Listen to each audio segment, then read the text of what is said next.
Nobody believes me when I say I'm nervous to get on stage. So here I am. Thank you. Well, thanks so much for having me here. Thank you all for being here. I want to talk about something that we deal with every single day, which is how do we write code? How do we write programs? What kind of methods can we apply? Just quickly, how many of us are programmers here? Of course, I'm in the right place. Let's talk about languages for just a minute before we get going. Just throw some names. What languages do you program in? Java, I heard. What else? Scala? Did they say Pascal, somebody? Scheme? What else? Kotlin? COBOL?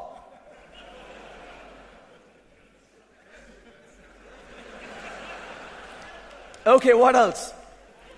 I won't even type that. Python.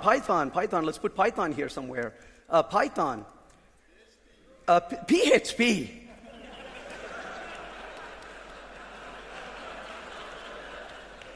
What's wrong with this side of the room?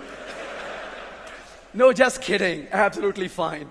Well, let's put C++ here just for a minute. What else? Go. Okay.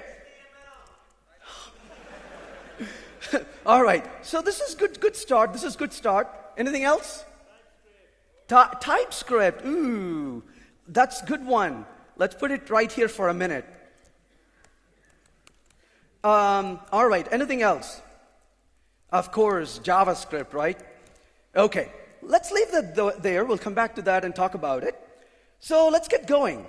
So we want to talk about methodologies and paradigms, but let's start with the question, who are we? And I want to start with the question to think about who we are. And if you ask a group of people who we are, we're probably going to hear all kinds of things in this world. Programmers, coders, data scientists, developers, computer scientists, software engineer, architect, and more, managers, what have you. But I want to ask the question again, who are we really? And I'm going to say we're not any of those in reality. What we are really is, we are problem solvers. That's what we really do. We go to work every single day and we solve problems. I know what you're thinking. You're thinking, but some people create more problems than they solve. True. But still, we are problem solvers. That's what we do fundamentally. We are problem solvers. And in solving those problems every single day, programming is a very small part of that puzzle in solving the problem. Now, I love programming languages. I program in about 15 different languages. What I'm telling you in so many words is I'm not good in any one of them. But I love learning them. I love applying programming languages. But even though I'm so excited about programming and programming languages, I can't forget that that's still a small part of what we do, which is something bigger, which is solving problems and delivering value to our customers. But just focusing on the programming languages itself, languages play a role in solving those problems. And so the question to really ask is, languages, what are really languages? Well, it turns out languages really are a form of communication. They're a communication tool. And essentially, programming languages are a way to communicate with programming systems, but also to other fellow human beings that we work with. So it's really a communication tool. But one thing that really excites me about programming languages is that they are really a form of expression. And in all honesty, when I started programming about 35 years ago, I got excited about programming because there was math and science in it. But several decades later, I'm still interested in programming. And the reason for that is because of the art and the form of expression in programming. And this excites me because you could write a piece of code and then sit back and rewrite it, and you can refactor it, and then you can express in different ways and have a colleague of yours look at it and say, why don't we write it this way? And to me, that form of evolving the code to do the same thing, but to do it in so many different expressive ways is very exciting. And I have this absolute luxury, and I'm very thankful for this, is that I get to spend days sometimes, lock myself in a room, and write code and just sit there and refactor it with really no consequence, but to just see how the code evolves, and to have that luxury to see the code evolve is something that I'm very thankful for. But I enjoy watching this code evolve and take shape, and it's a form of expression. But we have so many different programming languages out there. Which one should we choose, and what is the relationship between the languages? Now, as programming languages, we see them. We often hear people tell us that languages are Turing complete, and most of them are. In fact, any programming language we want to use for general purpose programming better be Turing complete. But on the other hand, though, saying that a language is Turing complete is just not enough. Because to me, saying a language is Turing complete is like saying that most people can sing. Trust me, you don't want me to be singing on stage. That's going to be horrible. And I would never torture anybody with that. But just because humans can sing doesn't mean people like me can sing. So similarly, just because languages are Turing complete doesn't mean that those are the right languages for everything we do. And Turing completeness, unfortunately, doesn't answer a lot of other questions. For example, we could ask the question, is it easy to use? Is the language elegant? What about the performance this language provides in terms of code execution? What about efficiency of the code at runtime? And what about the usability of the code itself? And what about maintainability? Is it easier to maintain? And so many other questions are not answered. So when it comes to languages, we have to look a lot beyond these things, and we have to really use languages that's appropriate for what we do. But languages come in very different flavors. And this is one of the things that excites me about programming languages is there are similarities between languages, but yet there are so many differences. But a lot of times when people get excited about programming languages, they are keen at looking at the syntax. But one of the things I've realized over years learning multiple languages is syntax is something I never seem to learn so easily. Syntax comes from practice. The more I start coding in a particular language, the syntax comes naturally to me, and I kind of tend to memorize them with practice. But what is really important is that we take active time to learn the semantics of the languages. Because the semantics of the language is where the real power of the languages are, and also the differences and similarities emerge from the semantics. And semantics is something that you have to take active role in learning. It doesn't come so naturally like syntax does over time. So focusing on the semantics, we can think about what are the different capabilities of these languages. And what I want to talk about for the next several minutes is some things I've observed over time. One of them is we talk about languages that are statically typed and languages that are dynamically typed. While we talk about static typing versus dynamic typing and get excited about these things, it's important to realize that it is not just static versus dynamic that makes the difference. And I want to put them on the y-axis, and then I want to put on the x-axis the strong versus the weak typing. So what is the difference between these kinds of thinking? Well, static, of course, is when the type information is provided at compile time, or at least at code writing time, when you have languages like PHP, for example, where you don't compile the code. On the other hand, dynamic typing is also where code writing time, you don't specify these at the code writing time, but these information may be available at runtime. So in other words, is the type sanity determined when you are writing the code, when you are compiling the code, a point before the execution? Strong versus weak, on the other hand, is what happens during runtime. Is the code type sanity verified at the time of execution? Let's think about this for a minute. Take the example of Java. We all know that Java is statically typed language. But it turns out Java is also strongly typed, because when you execute the code, there are times when we get a class cast exception. Hopefully not too often. But we do get class cast exception at runtime because the JIT compiler and the runtime verifies the type information for you when the code is executing. So as a result, the type checking happens at runtime as much as at compile time in the case of Java. On the other hand, take the example of C++. Well, we know that C++ is a statically typed language. But what happens when you execute the C++ code? Well, whatever happens, happens. It's garbage in, garbage out. It's what is in the V table. Now, it's going to run and do whatever it wants to do. If you don't believe me, just watch any C++ programmer when in the morning before they go to work. They're very eager to go to work because they have no clue what the code is going to do when they get to work. And the point really is, that's an example of a code that is statically typed, but it's also a weakly typed language. Because weak typing, there's no enforcement at runtime, so is C and C++.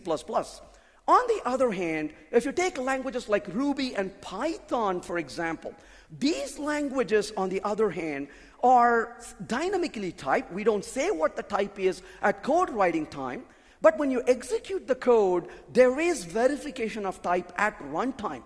So as a result, even though languages like Python and Ruby are dynamically typed, they actually are strongly typed as well, and you have certain amount of type checking at runtime. But of course, no talk will be complete without mentioning the best language humans have ever created, JavaScript. Now, what about JavaScript? Well, JavaScript, as we know, is dynamically typed.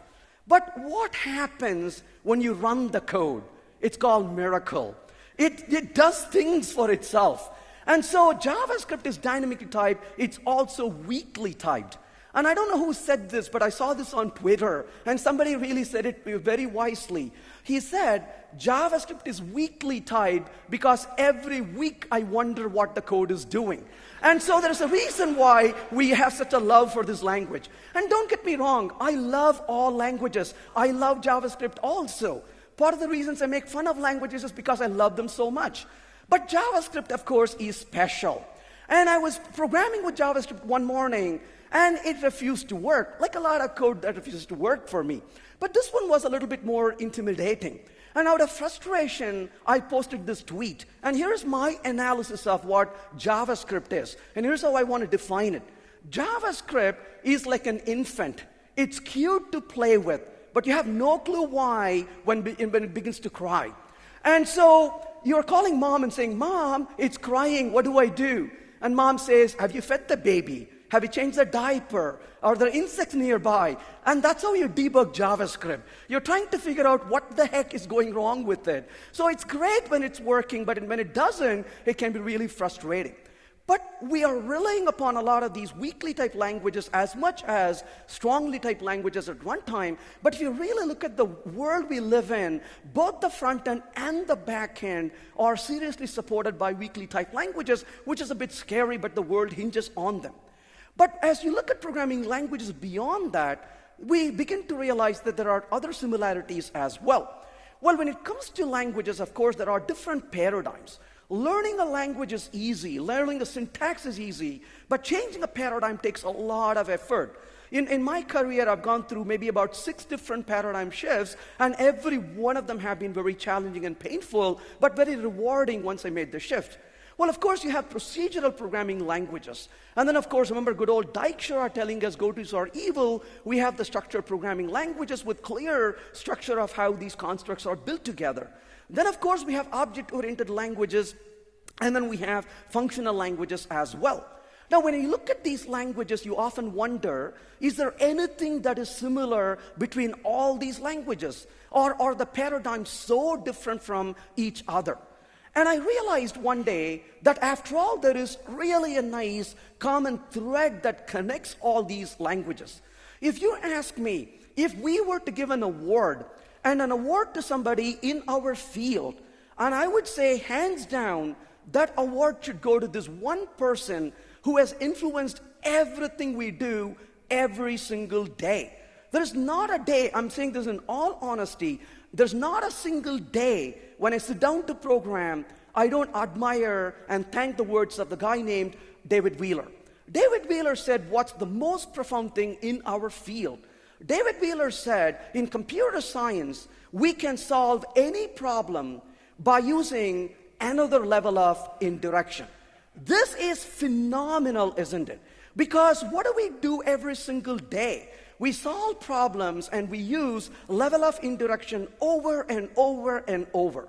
So one day I got thinking, if David Wheeler is right, and I believe he is absolutely right, if he is right, then that should be a common thread that connects every paradigm of programming. If level of indirection is so important, Where is level of indirection in all these paradigms? And I was very curious about it, so I sat back and thought about it and started playing and experimenting with it. And so the question to ask is, what are the levels of indirection in these programming paradigms? Let's take procedural programming for a minute. So what is the level of indirection we use in procedural programming? And of course, we all know what that is, pointers. And we use pointers, and at runtime, your pointer can point to a different structure or a different object. And as a result, you are able to, rather a different function, if you will, pardon me. And as a result, by having pointers to functions, you are able to vary the implementation of the function at runtime, whereas writing the code with the pointer. This is one of the things about language like C, is where we can create pointers to functions very effectively. Well, if that is the case, if pointers are so important, we should be seeing pointers everywhere, isn't it? Some of you may be thinking, oh, wait a minute, I program in Java. I don't use pointers, I use references. Well, the original creators of Java are the geniuses of the world, because they were looking at C++, which was the most predominant language of the time. And they realized that C++ programmers were not having fun time with pointers. And you don't go to a C++ programmer and say, pointers are great, that will start a bar fight. So what they wanted to realize was they wanted to use pointers, but they know it wouldn't receive as much love. So they were the geniuses because they used pointers, but they called it references. This was amazing. And a generation of programmers started using pointers without knowing they are using pointers. So pointers are everywhere we turn because they are so fundamental to what we do. But what about object-oriented programming? Well, in object-oriented programming, that level of indirection is called polymorphism. Because polymorphism says, go ahead and use a reference to an object at compile time, but when you execute the code, we will call the function based on the real type of the object at runtime and not the perceived type of the object at compile time. So this gives you extensibility, and extensibility is the core behavior in object-oriented programming achieved through polymorphism. So polymorphism becomes that level of indirection in object-oriented programming. Well, that begs the question, if level of indirection is so critical to have, what would that be in functional programming? Well, it turns out functional programming has the same idea as well. Imagine for a minute that I give you an apple, not the machine, but a fruit. And if I give you an apple, there are 4 things you can do with an apple. You may be hungry, really hungry, and the instant I give you an apple, you could eat it right away, eagerly. Or you could take the apple and give it to a person next to you. Or you could save the apple for eating later on. Or you could simply throw it away. So whether you eat it now, give it to somebody else, throw it away, or save it for later is entirely up to you. But instead of giving you an apple, what if I give you a lambda? Well, a lambda is exactly the same. If I pass a lambda to you, you could use the lambda right away, execute it. You could pass the lambda to another function. You could save the lambda and run it later, or simply throw it away and not execute it at all. And so lambdas give you the ability to defer evaluation and have laziness in evaluation. So it turns out lambdas give you the level of indirection when it comes to the functional programming ideas. So this idea of using levels of indirection is so important and critical. We see this in every single paradigm of programming that we use. In that regard, with all these paradigms of programming, how do we go about proceeding with this? Well, it turns out a lot of times people talk about object-oriented versus functional style of programming. And I find this frustrating because the real enemy for us is not object-oriented programming. It has served us really well for a few decades. Now, clearly we can agree that we haven't done it all correctly or in a more sensible way, but the problem is not with object-oriented programming as it was created. So when I work with good friends of mine, there are some of them who believe that object-oriented programming is bad and functional programming is better. We are still friends. We go to dinner with each other. We just refuse to talk about this stuff. And the reason is I believe truly that it's not a conflict between object-oriented programming and functional programming. The real question to ask is, are we really dealing with imperative style or functional style of programming? So So one of the reasons is imperative style of programming is baked with accidental complexity. And that complexity that is inherent to imperative style of programming makes it really hard for us to write our applications. Functional programming, on the other hand, is based on declarative style of programming, and as a result, it removes that accidental complexity, or at least alleviates it. So in that regard, what is the difference between these two styles of programming? Well, it turns out in the imperative style of programming, we focus on telling what to do, and we focus on telling how to do it. So we get dragged into the details very quickly as time goes on. So for example, if you were to take a collection of people right here, and I want to let's say, print the names of everyone whose name is length 5, how do I go about doing just that? So what I'm going to do here is I'm going to start with this and say I equal to 0, I less than, and I have to think about, is it names.size, is it length, is it count? And that's not enough time in the day to make all these decisions. That is low-level detail. Or you might say, oh, you don't have to work so hard, Venkat. Simply say name comes from the names collection. Well, that's definitely a relief. But then I'm going to say if name.length is equal to, and then you would tell me, no, you can't use double equals, you have to use dot equals. And the point is, you could be thinking through and decide whether to use a double equals or a dot equals, depending on the data structure. That is a burden you have to take as well. So in this case, of course, because it's a primitive, I can say the length is 5. Then I'm going to simply output the name that is given to us and ignore the rest. So that becomes a part of an effort that we have to put in terms of how you have to write this code to go through imperatively every single step of the way. So in the imperative style of programming, you have to deal with not only the what you want to do, but get dragged into all these small, low-level details. All these little moving parts becomes your responsibility. Well, the nice thing about functional style of programming is that it is declarative. So in the declarative style of programming, you focus on what to do and not on how to do it. So the essence behind this is that functional programming is built on top of the declarative style. So one of the reasons why functional style is exciting is because it is declarative by nature, which doesn't have the accidental complexities we often deal with. So functional style is declarative plus the use of higher order functions. So in that regard, if I were to write this code using functional style of programming, the way I'm going to write this right here is to simply come in here and say, over here, say names.stream, and I can then ask for .filter. And I can simply say name.length is equal to 5, and then for each one of them, we can simply say system.out.println, and we can simply print it. So that becomes a lot easier in terms of the value that we want to work with, and providing the lambda right in there, we can execute the same output, but with a lot less effort. The code begins to flow like the problem statement in terms of how we are going to write it.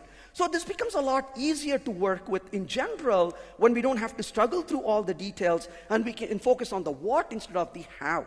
So in the imperative style of programming, we have to be dealing with all the details all by ourselves. And so imperative style is easy to read, but easy to write, but hard to read. Now, the reason for this is we've been trained so well ever since the beginning we start programming, a lot of times in imperative style code. So a lot of us find it very natural and easy to write imperative style code. But on the other hand, when you are asked to read somebody's imperative code, and that might be you after a vacation, it becomes really hard to read this code because you get dragged into all these details, and you're trying to really struggle with all the details buried into the code that you're looking at. On the other hand, I'm going to say about functional style is declarative. You focus on what and not how. And as a result, functional style is easy to read, but hard to write. And I'm saying it's hard to write because it's partly because of my unfamiliarity and lack of experience relative to and comparing to imperative style of programming. I'll be honest about it. I started programming in imperative style a few decades ago. I have been programming in functional style maybe less than half the time. And so it is natural for me to think in imperative style, not so much in functional style. I remember taking a flight from Europe to the US, and it was about a 9-hour flight. And as soon as I got into the flight, I took a problem and I wanted to solve it with functional style. Today, I can solve functional style problems 50% of the time almost instantaneously. The other 50% of the time, I got to struggle with it. On this flight, when I sat down, I wrote the code imperatively in about 10 minutes, and the code was working. And then I said to myself, I am going to write this in functional style. And I spent literally the next 8 hours of the flight trying to figure out how to write this code in functional style. Trust me, these kinds of exercises beat all in-flight entertainment. There's no reason to watch a movie when you can solve a problem like this. At the end of the 8 hours, I was like, duh, why did I not think of it? It is so simple to do, and it was instantaneous to think about a solution after that 8 hours of struggle. And when I look at the solution now, it makes so much sense, but arriving at it was not easy. It was a struggle for me. But maybe it's easy for somebody else because they have a better training or better thought process than I do. But in general, in my experience, it's not that natural for me. It takes me a lot more effort to write the code, but once it is written, it's a lot easier thanks to my familiarity now with the syntax and the semantics of functional style of programming. But on the other hand, imperative style of programming gets progressively hard over time. And this can be really annoying. Simple things must be simple, and more complex things should be, affordable. Well, in the case of imperative style, it can become really hard. Suppose we are told to print comma separated, the names that are of length 5. How do we write the code for it in the imperative style? You can start by saying string name coming from names, let's say. And then I want to say in this case, if the name dot length is equal to 5, then I want to print the name. That's what we started with. But I want to print the names, let's say, in uppercase. You can add a 2 uppercase to it. That was not hard at all. But I was told to print them comma separated. I can print them comma separated. But you know what they really meant? They want this to be on a single line when it's comma separated. And you can print them on a single line, comma separated. And when you do, what do you find? You find there's a stupid comma in the end. Has anyone seen that problem before? Every one of us. But the real question is, how did you feel when you saw that? And you said to yourself, this cannot be happening to me. That's the first reaction, isn't it? And then you said to yourselves, it's no big deal. I will strip out the comma. And then you realize, oh my goodness, how do you strip that comma out? If you put it into a string, string is immutable. And then you're thinking for a while. And then suddenly you say, you know what, it's not that bad. That's what we always say, right? It's not that bad. I can put this into a string builder. And the minute you say it, a colleague says, is a string builder or a string buffer? And you spend the next 2 hours arguing about it. And then somebody says, why were you struggling so hard? There's a very simple solution. Really, what is it? Oh, darn it. You just need to know not to put a comma in the end. Oh, that's the part I didn't realize. How do you do that? Very easy. All you do is go back to this code and say, int I equal to 0, I less than. 30 minutes later, we are still working on it, isn't it? Why? Because how do you know it's the last one? Well, it's not just the dot size is equal to. You got to know if there is nothing coming after. And you're struggling with this. In the meantime, the boss comes to you and says, how's it going? And what do you tell the boss? This sucks. Well, let's try this again. The imperative style code becomes progressively hard as time goes on. What about the functional style? The functional style can take away some of those complexities for us because of its declarative nature. So you can say filter given a name dot length is equal to, and I'm going to simply say in this case 5, and then I'm going to tell this, well, collect this. And I'm going to say joining with a comma. The joining is coming from the collectors utility class, and I'm going to say collectors joining, and I'm going to ask it to join with a comma. And when we do it, of course, we don't have a comma in the very end. And you look at this and say, that is exactly how programming should be, just to focus on and get the work done. So the point really is that imperative style can get really annoying and complex over time. So if we stop here right now, we could go home with the conclusion that functional style is better than imperative style. We all should programming in functional programming. I've been wrong, and I've been wrong so many times in so many ways to so many levels. But it's okay to be wrong as long as we are willing to learn, in my opinion, and change our views as we learn better. And at one point in time, I used to think imperative was the best thing to do. And then I went overboard, and I thought functional was the best thing to do. And then I started realizing maybe that's really not true. There is a good place for both kind of programming, and it's really naive to say one way is better than other and only should be done exclusively. In a way, if you really think about it, programming should be imperative or should it be functional? And before we answer that question, let's think about something a little different, a little wider than just programming. Let's think of light. Well, about 100+ years ago, there were some very smart people who sat down to think about light. And they were asking the question, what is light? At one point, people like Einstein went on to say that light is a particle. Well, that was true because a lot of experiments done showed that light behaves like a particle. But then suddenly people started noticing that there were experiments that showed behavior of light that did not really fit into the definition of being a particle either. And that was very confusing. And now we know, of course, the rest of the story. And so is light a particle or is it a wave? And of course, we know that the science world has decided that this is called the wave-particle duality. I know that is a lot more exciting than functional versus imperative. But the point is, not everything in the world fits squarely in one place by a clear definition. And there are gray areas, there are duality we have to always deal with. So in physics and science, of course, we have come to agree the wave-particle duality. And I'm going to say we as programmers should really begin to agree that in programming we have the imperative functional duality. And it is naive for us to claim that programming should be imperative or it should be functional exclusively. And it turns out that we should really be willing to mix and match imperative and functional programming at will. And there are some languages, as we know, only provide imperative style of programming. And we also know that there are some languages which only provide the functional style of programming. But if you look at a lot of languages out there in the world, especially languages that are relatively new or languages that have evolved in recent times, almost every one of those recent languages have been a hybrid programming language. Java, for example, Kotlin, Scala, Groovy, Python, Ruby, Smalltalk, keep going. A lot of these, including JavaScript, not to leave anything alone. And the point is, all of these languages are really hybrid programming languages. There is a reason for it. And I always say, language like Kotlin does not want to treat me like a child. It wants to treat me like an adult. It gives me these options and says, you pick what makes sense for you based on what you're trying, rather than we telling you that's the one right way to do.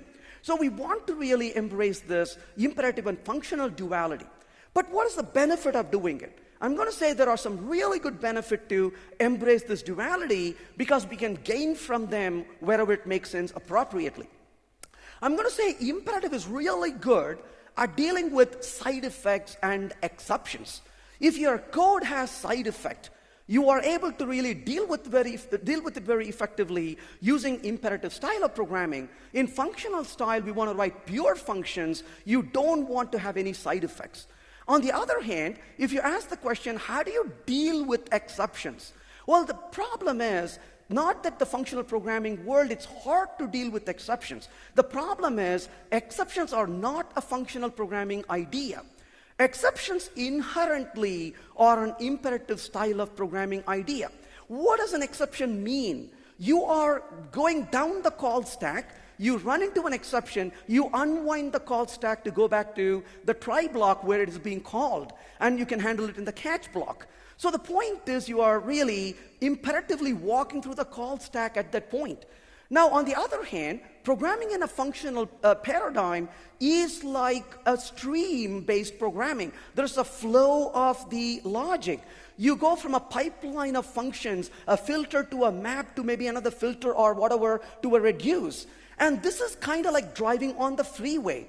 If you're driving on the freeway at a high speed and you have a flat tire, what's the worst thing I can tell you? I can tell you, you have a flat tire, now you have to drive in reverse and go back to where you came from. No sensible person will tell you that. You have a flat tire, you safely get down to the shoulder. So the point really is, when you are dealing with the error state in a functional pipeline, you don't want to roll your call stack. Instead, you want to exit safely and deal with it. But unfortunately, this is so incredibly hard to do in a functional pipeline. Functional programming is really good for dealing with scale and parallelization and for us to reason the program.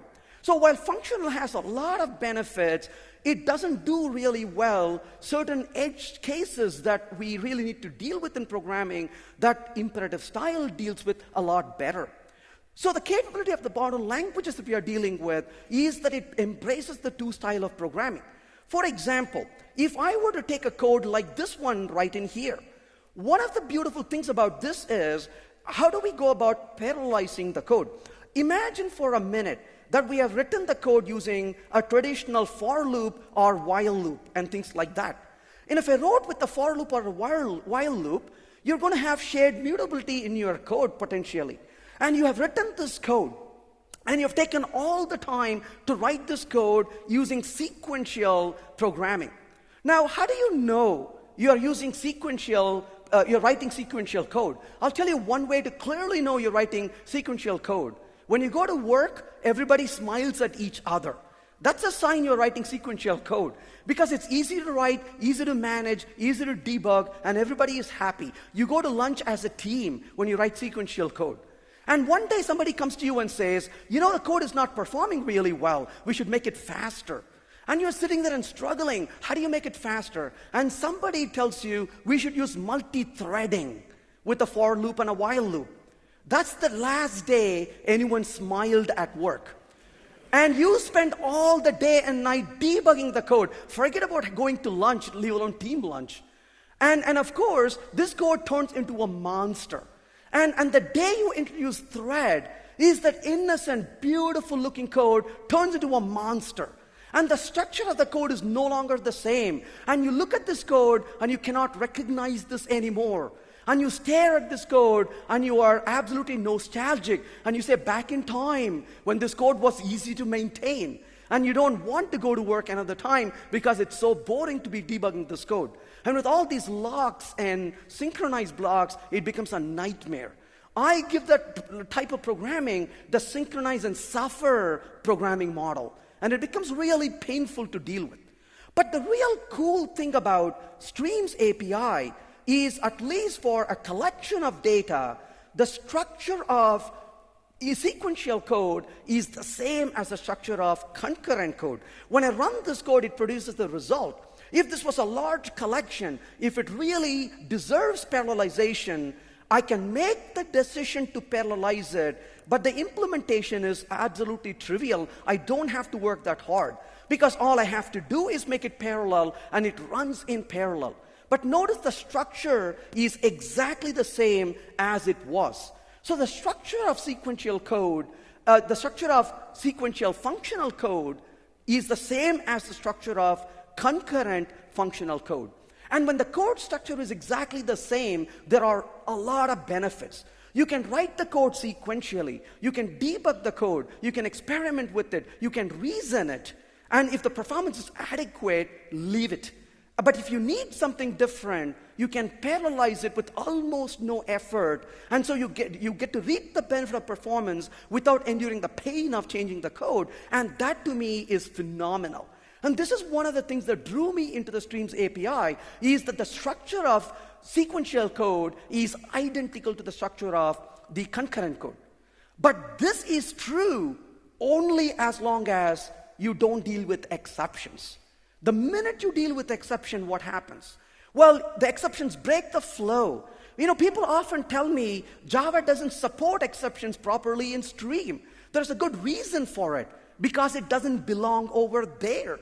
When you look at languages like Haskell and Scala, what they do is to introduce a maybe monad, and they try to handle it. My argument is, while they try to handle it, it breaks the flow of the code. It doesn't make the code cohesive, more important. And to me, what good is a good, beautiful code that turns into an ugly code to maintain and loses cohesion when you start changing it? So when it comes to exceptions, I refuse to program with functional style. That is when I eagerly fall back to imperative style of coding, because I feel that is the right choice. So when my code doesn't have side effects, when my code doesn't have exceptions, I tend to think and program functionally. But when my code deals with exceptions and or side effects, I am perfectly okay to fall back to imperative style and program in it. But there is another benefit that imperative gives us. And to explore this, let's think about something a little bit when it comes to the imperative style of programming. And I'm going to use an example here from JavaScript. I know that's a little scary, but I think we'll learn from everywhere. So here is a compute function I'm bringing into JavaScript. And this compute function doesn't matter what it does, but it's going to be sequential execution. And I'm going to make a function call. It's called call function. I'm going to write this function called call. In this function, I put a try and a catch block. Clearly, this is imperative style of programming. And within the try block, I'm going to make a call to the compute function. When the compute function gives me a result, it's a sequential call, and I'm going to simply go ahead and call, say made the request, and then wait for the, well, obviously we already waited for the response, made the request, and I print the result. What if something were to go wrong? I'm going to simply handle the exception right there and print it. And of course, I want to make the call to this function, and that's what I'm doing in the end. This is a very simple sequential code as we can think. Now, in this case, of course, if I make the call to the function as being a sequential code, it will fully run the compute function before it comes to the made the call. And you can see that pretty nicely here. Compute called, made the request, and that is the sequence. It is sequential. But I want to make this code asynchronous. And I'm going to bet my money on this. In Java, we've been focused on parallelism for a long time. And don't get me wrong, parallelism has its use. My dissertation was related to parallel processing. So I'm not telling you parallelism is not important. But we've been putting all our effort towards parallelism in Java, and we have almost ignored the asynchronous programming. And I'm going to bet today that in the future, in the next 5 years, one of the most important things we're going to do with Java is non-blocking asynchronous call, and not as much as parallelism. With the world we are moving into with microservices and big data processing and reactive programming, asynchronous programming is more important, in my opinion, in the long run than just parallelism. So as a result, we want to really embrace asynchrony. This is one of the reasons I'm really excited about Project Loom that's coming in Java. But we'll get a taste of what it would feel like doing asynchrony and why imperative style of programming shines in that regard. So in this case, of course, when I run this code, you can see it says compute called and made the call. This is, of course, a synchronous code. But I'm going to switch over here to another file. I'm going to take this code. These are two separate files right now with exactly the same code. But I'm going to come in here and make this as a compute async. In the case of JavaScript, compute async is returning promise. Well, promises in JavaScript are nothing but completable future in Java. But completable future, one of the nice things it provides for you is the ability to do functional pipeline like promises does in JavaScript. But both in JavaScript, while promises exist and give a nice functional pipeline, they decided to introduce something a little different. So to execute this particular code, this is returning a promise. But what I can do is I can wrap this function with an async right there and tell the translator that, hey, there is an asynchronous operation happening here. And then I can come back and await for the result that I'm going to get at this point. So by doing this, what is the benefit I get? By using the await, I'm saying, wait for the asynchronous call to be done. When I execute this code, notice the first line is made the call, and then the operation executes. So line number 6 executed before the details of line number 5 executed. But what excites me about code like this is the structure of asynchronous code and the structure of concurrent code is absolutely identical. So while you can keep your code imperative in nature, you can switch between asynchronous versus asynchronous without losing our mind. We don't have to rewrite the code to be asynchronous. You write the code in a synchronous fashion, and when you want asynchrony, just decorate it, and you can make it asynchronous. And as a result, just like what we saw with the parallelization, we can preserve the structure of the code with asynchronous as well. Let's entertain this thought just a little bit to move a little further. I'm going to take one example of how this would look like in writing code, and I'm going to show an example here in Kotlin. So in Kotlin, I want to create a function, first of all, to show the thread information of this function. Well, in Kotlin, you say function fun task 1. Well, the reason is Kotlin wants you to remember to have fun every time you write code, so you put a fun in there. And then, of course, I'm going to print out entering task 1. That's what I'm going to say. And I'm going to say from thread, and I will simply print out the thread right here as current thread. So that way we can know what thread is executing it. So entering task 1 from thread, and of course exiting, I'm going to say task 1 from the thread as well, and the same thread. That's all I'm going to do for task 1 at the moment. And here comes the task 2 I'm going to execute, and I'm going to say this is task 2, and this is going to be task 2. I want to make a call to these two functions. So I'm going to simply say run task 1, and I'm going to call task 2. But I'm going to print out a call to them, and I'm going to print out the thread.current thread over here. This is kind of easy to see what's going to happen. When I run the code here, you will notice that in this code we have entering task 1, exiting task 1, entering task 2, exiting task 2. And then, of course, it says call them. This is pretty darn sequential, no surprises over here in this code. On the other hand, I can take this idea and say, I want to run them in asynchronous mode using coroutines. And coroutines are an integral part of Kotlin right now. So I'm going to say import kotlinx.coroutines. And in this case, of course, I'm going to ask it to say run blocking. This starts off a coroutine, which is going to wait until the coroutine completes, that it completes. So when I run the code, there is really no difference in the output. It is exactly the same as it was a minute ago. And you can see that sequential code running all in the main thread. But on the other hand, we're going to do something a little different. I'm going to come into this code. I'm going to call over here a launch. And then this launch over here is going to set off these two to execute in a completely asynchronous manner. We go into a non-blocking operation. So because it's non-blocking, you're not going to wait on it. It's like going to the coffee machine to get some coffee. If there's no coffee, you turn on the machine, but you don't wait for it. You walk around and do other things, and then you come back and get your coffee. So you want the code to be non-blocking. Notice I did not change the structure of the code. I just simply said launch. That's all I did right now. When I execute the code this time, you will notice that the first line printed here is called them. And then it entered and exited task 1 and entered and exited task 2. So in this case, you can clearly see that we made the call asynchronous. But one of the cool things about coroutines is you can go from concurrency to parallelism really well. Let's think of the difference between concurrency and parallelism, if you will. And for this, I'm going to ask for a volunteer. Maybe this gentleman here on the phone. Can you help me for a minute? All right. Thank you. What's your name, sir? Left. Awesome. How are you doing today? Nice. Nice? A little nice or really nice? Let's walk a little bit. Little nice or really nice? He's like, I was nice until you called me. Right? Let's walk a little bit. Are you enjoying the conference? That's not good. All the CPUs are busy processing. Yes. Are you enjoying? Is the weather too hot for you? I'm enjoying. You're enjoying the conference. Yeah. Is the weather too hot for you? No. No, it's good? Yeah. So, we are walking in parallel.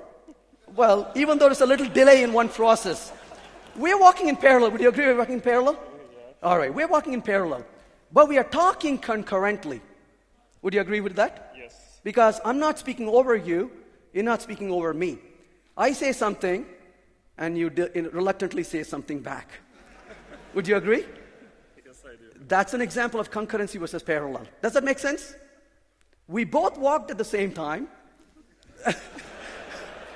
but we are speaking at the same time, but you a little bit, me a little bit, and that becomes concurrent. Thanks for helping me with this. Appreciate it. Give Lift a hand. Thank you. So this shows two things: how concurrent and parallel differs, and why you should never sit close to the stage anymore. So hopefully that gives you an idea about how these two things behave. So when it comes to parallel, you have multiple things going on at the same time. He was walking along with me. We both were walking at the same time. On the other hand, I spoke and yielded to him. Oh, the word here is yielded. Keep that in mind. I spoke and yielded to him, and he spoke and yielded to me. So what we can do is we can do concurrent versus parallel very easily. So when I run this code, notice all this is running in the main thread. That's what we are doing. The main is running everything. But I'm going to go back here and say yield, so I can yield to another process. And I'm going to go here and yield as well. Now, because I'm yielding, Kotlin wants you to know that this is not a normal function. This is the function which is going to entertain coroutines under the hood with continuations. And so they want to annotate the code. And they're going to annotate this just to give you a clue that this is not a normal function, which is great. But I do have a formal complaint to make. I sincerely think they should have chosen a better keyword. Because to say that, you use the word suspend fun. That's wild. That makes me sad. Why would I want to suspend fun?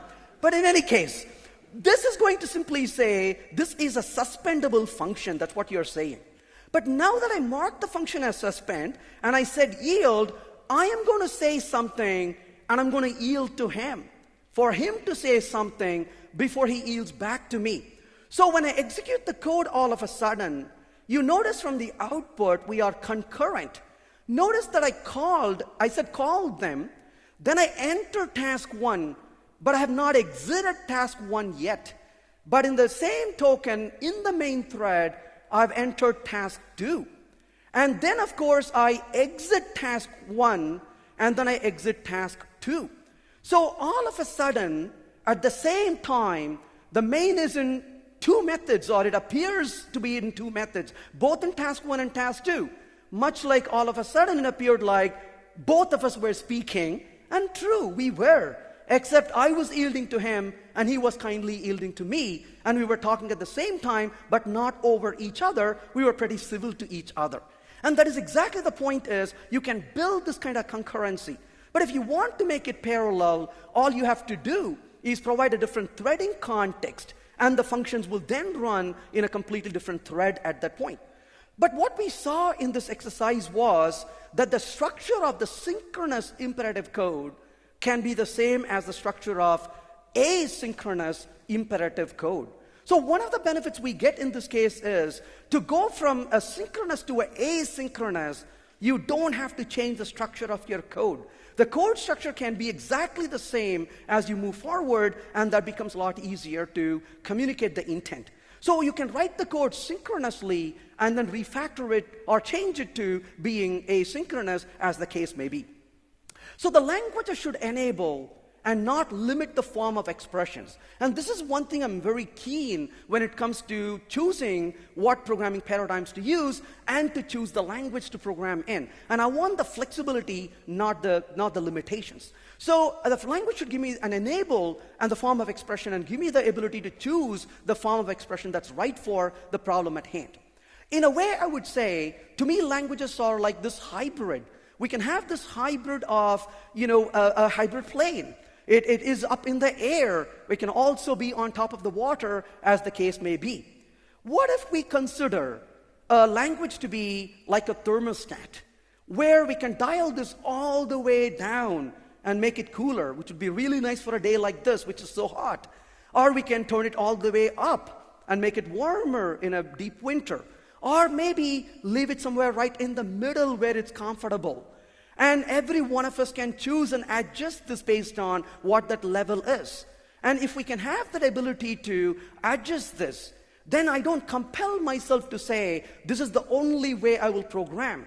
I have the freedom to choose, and freedom to choose based on the problem I'm solving. And when I pick up a different problem to solve, I have the absolute freedom to choose the paradigm and the style that makes sense for that problem. And I'm no longer limited by what is dictated on me, and I can use my strengths along with my team to decide what the right one is. So in a sense, what I'm getting to is that we have to really reconsider what we think. And as I've said already, I'm wrong in several ways, but I want to learn and change what I think about as time goes on, as my knowledge improves. After all, as Bernard Shaw said, progress is impossible without change, and those who cannot change their minds cannot change anything. So I'm not suggesting to be whimsical, but what I'm saying is that we should learn these things, but be willing to accept that there are differences.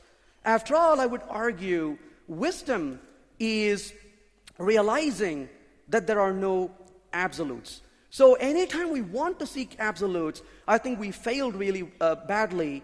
And so I would just end by saying wisdom is realizing that there are no absolutes. Hope that was useful. Thank you.